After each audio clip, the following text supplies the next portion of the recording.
Olá mais uma vez. Desci aqui um pouquinho para conversar com a natureza. O cachorro tá ali do lado. Tobinho. Vocês como é que estão aí? Como é que estão a programação de vocês para o dia de hoje? 3 de dezembro, tá chegando. Final de ano. Contagem regressiva para 2026. Qual a perspectiva para 2026, povo de Deus? A minha perspectiva, se Jesus não voltar antes,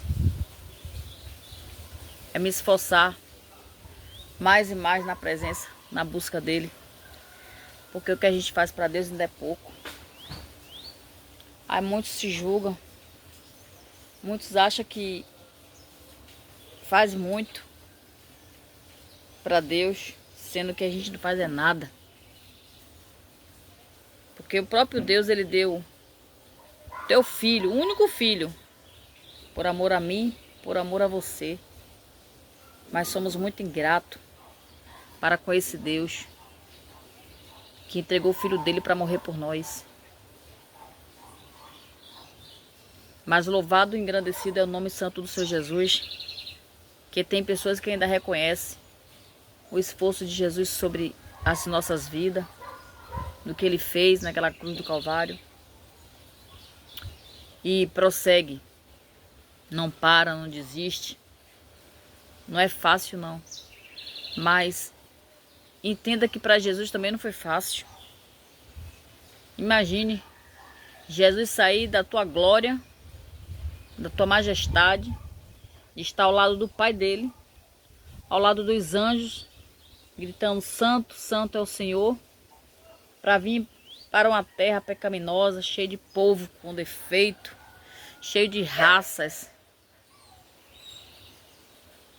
de víbora, povo ignorante, ingratos. Mas ele veio por nós. Ele largou tudo, a glória e a majestade, para salvar, para a gente estar aqui hoje e conhecer o sacrifício desse Jesus. E mesmo assim a gente não dá valor. Mesmo com tanto esforço da qual Jesus fez por nós, muitos não dão valor. Estou generalizando a todos, muitos. Como dizer, poucos são chamados. Não, muitos são chamados, poucos são os escolhidos. Porque aqueles que são escolhidos é aquele que persevera e vai até o final. Aqueles empolgados, ele chega na presença de Deus, quer fazer tudo. Aí depois com o tempo ele se esfria. Depois com o tempo ele já tira outras pessoas do propósito, também esfria também aquela pessoa e sai. Vai viver uma vida dissoluta aí fora. Como muitos têm vivido. Uma vida de qualquer jeito. Uma vida sem Cristo. Uma vida sem salvação. Porque muitos estão contemplando as coisas que é material da terra. Muitos estão contemplando aqui, ó, corpo, pele, dinheiro, status, fortuna, fazendas, casas, carros, luxo. O que adianta ter tudo isso aí e não vai alcançar o reino do céu? O que adianta a gente tentar ganhar o mundo inteiro, mas perder a nossa salvação? O que adianta? Não é pecado a gente querer não, mas a gente também tem que buscar a nossa salvação. A nossa salvação tem que estar em primeiro lugar. Porque a gente não sabe nem o dia nem a hora. A nossa salvação tem que estar em primeiro lugar. Em Cristo Jesus. E muitos têm rejeitado isso. Eu tenho parado para pensar. Muitos hipócritas dentro da casa do Pai.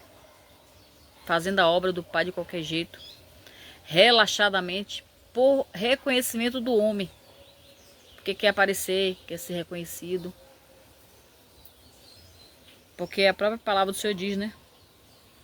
Nós temos que ser pequeno diante do Pai. Aqueles que se dizem ser pequeno, Deus no grande dia ele engrandecerá. É Deus que vai engrandecer, não é o homem não. O homem ele dá, depois ele tira. O homem ele coloca no lugar de estátua, depois dá uma rasteira. Então a gente tem que confiar unicamente no Senhor, que Ele é o caminho, a verdade e a vida. Como é que muitos dizem que Tobi tá indo e voltando?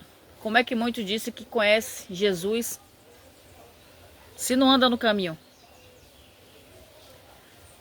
Como é que muitos dizem que Jesus é a salvação e não procura a salvação verdadeira que é Jesus?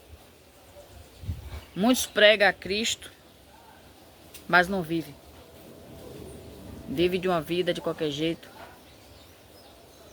Vive uma vida de engano, de ilusão. Mas ainda há tempo. Há tempo para mim, para a igreja, de ter um compromisso verdadeiro com Deus, um encontro verdadeiro com Deus.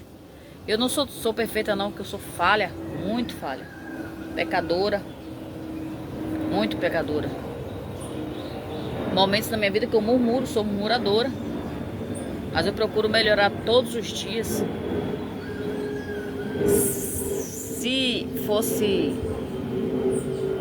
Se eu estivesse vivendo na santidade, dizer eu sou santa, porque eu não peco mais, Deus já tinha me arrebatado para a glória dele, para que eu não viesse me perder. Você que fica rotando santidade em cima de altar, em cima de púlpito, para engrandecer o teu nome, para mostrar para o homem da terra que tu és o que tu não é, cuidado. Cuidado que Deus ele mostra os nossos erros, as nossas falhas. Cuidado que o que você está pregando não é livrinho de história, não é contos de fada não. Você está pregando sobre o grande eu sou, sobre Jesus Cristo de Nazaré. Cuidado com o que tu pregas, viu? Cuidado com o que tu se exorta dentro da casa do Pai. Porque Jesus está vendo tudo isso. Jesus ele está vendo tudo que nós estamos fazendo.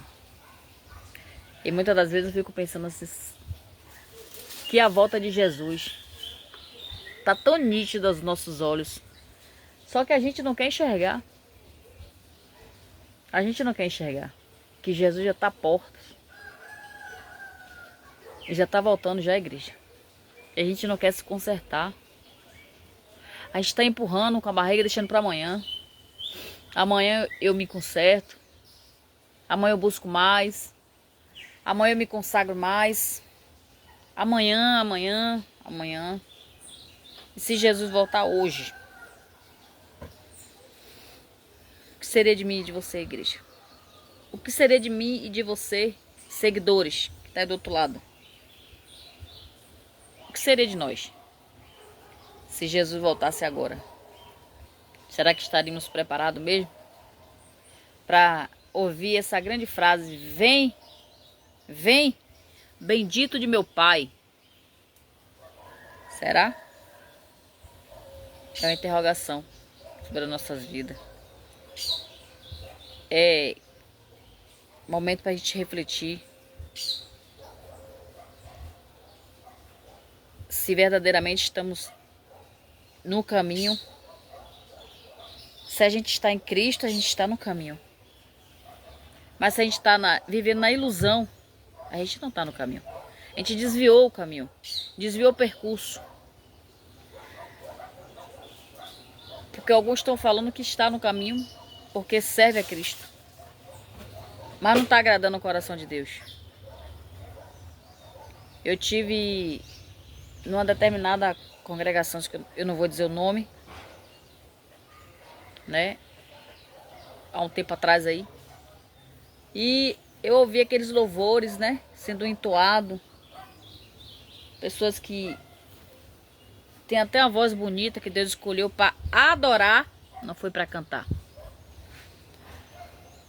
E eu ouvi uma voz assim